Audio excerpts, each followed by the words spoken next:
Kelajak soati bugun qadimgi Kesh shahrida, ya'ni Quyoshli Shahrizabsda.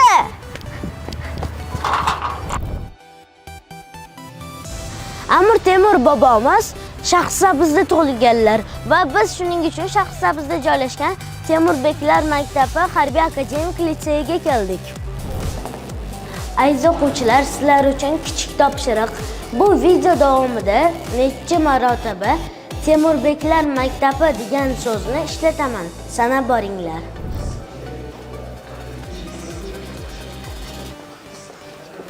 Bu yerda o'quvchilar ertalab 6:00 da uyg'onishadi va 6:10 da ertalabki badan tarbiyaga chiqishadi. Bu harbiy akademik litsey 2020-yilda o'z ish faoliyatini boshlagan. Tanlov asosida qabul qilingan 9-sinf bitiruvchilari bu yerda 2 yil davomida tahsil olishadi. O'quvchilar uchun ta'lim jarayonlari, o'quv formalari, yotoqxona, darslik va o'quv qurollari hamda to'rt mahal ovqatlanish mutlaqo bepul. Hozirda 300 dan ortiq o'quvchilarga 33 nafar pedagog o'qituvchilar tahsil berib kelmoqda. Amir Temur bobomiz yoshliklardan juda yaxshi ta'lim olganlar va o'zlari ham bilimli bo'lganlar. Ko'ramiz Temurbeklar maktabidagi o'quvchilar qanday ta'lim olishayotgan ekan. Birgalikda tanishamiz.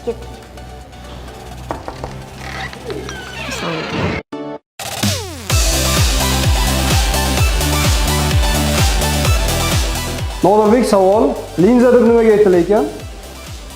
Linza deb sferik sirt bilan chegaralangan shaffof jismga aytiladi. Temurbeklar maktabi 2-kurs o'quvchisiman. Bu sohaga qiziqishim bolaligimdan paydo bo'lgan. Bu yerga kelganimdan so'ng ko'plab muvaffaqiyatlarga erishdim. Mening yutuqlarimdan biri bu matematika hamda fizika fanidan sertifikatim va ingliz tili fanidan xalqaro SAT va IELTS sertifikatlarini qo'lga kiritdim. Soat 10:25 va bizda hozir matematika darsi.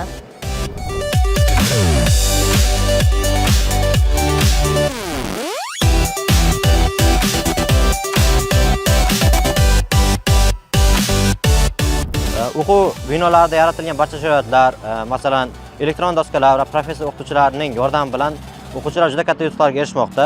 Xususan, bizning 2-kurs o'quvchilarimiz milliy sertifikatlarni 100% qo'lga kiritgan va harbiy akademiyalarga yoki fuqarolik universitetlariga kirishga 100% tayyor. Bu yerda yaratilgan barcha imkoniyatlarga va sharoitlarga munosib tarzda prezidentimiz bildirgan ishonchni oqlab, vatanimizga chin tildan xizmat qilamiz. Amir Temur bobomiz ham bilimli, ham kuchli bo'lganlar, chunki ular bolaligidan ko'p jismoniy mashq bilan shug'ullanganlar. Bizda hozir 3-para jismoniy tayyorgarlik darsi.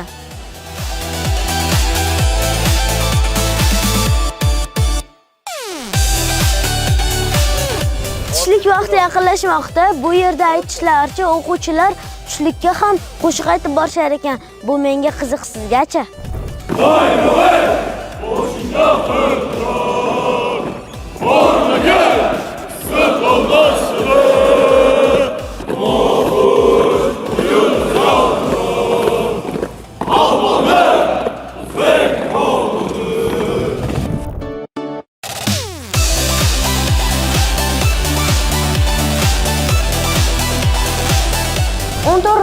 dan keyin o'quvchilar o'zlari qiziqqan har xil to'garaklarda band bo'lishadi.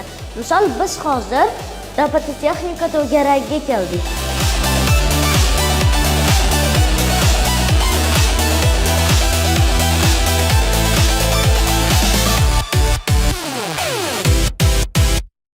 Kimdir dron uchirayotgan bir vaqtda, kimlardir harbiy jang san'ati bilan shug'ullanyapti. Ketdik.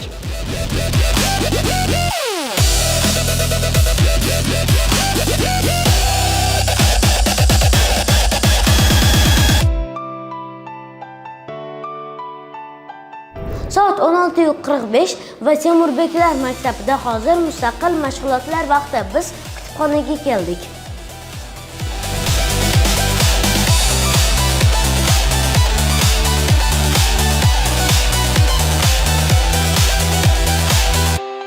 Shahrisabz Temurbeklar maktabi harbiy akademik litseyi bilan ham tanishdik. Bu yerdagi o'quvchilarni Amir Temur bobomizni munosib izdoshlar deb o'ylayman. Siz nima dedingiz? Ha, aytgancha Temurbeklar maktabi degan so'zni Video davomida necha marotaba qaytardim.